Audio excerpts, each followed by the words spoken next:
Sa Semana Santa, paano mo naaalala ang landas na tinahak ni Jesus para sa iyo? Ang latay, ang krus, at ang huling salita, sa gitna ng kanyang pagdurusa, anong salita ng Diyos ang dapat nating panghawakan?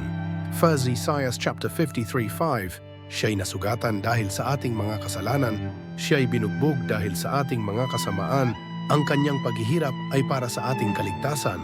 Mateo chapter 26:39, Ama ko, kung maaari po sana, ilayo ninyo sa akin ang kopang ito.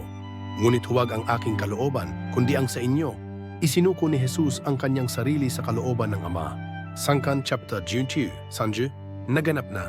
Sa isang pangungusap, natapos ang gawain ng kaligtasan, bayad na ang kasalanan mo. For Galatia chapter 2:20, nakapako na ako sa krus, nakasama ni Kristo. Panahon ng Semana Santa para mamatay ang ating lumang pagkatao. Si Kristo na ang nabubuhay sa atin. Found sa Pedro chapter 2:24, dinala niya ang ating mga kasalanan sa kanyang katawan sa krus.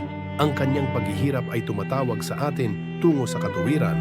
Panginoong Jesus, sa paggunit ako sa iyong hirap at sakit, ipaalala mo sa akin ang iyong walang kapantay na pag-ibig. Tinanggap mo ang parusa na para sa akin. Ngayon turuan mo akong sumunod. Naway mamatay ang sarili kong kagustuhan at mabuhay ako para lamang sa iyo. Sa pangalan ni Jesus, Amen.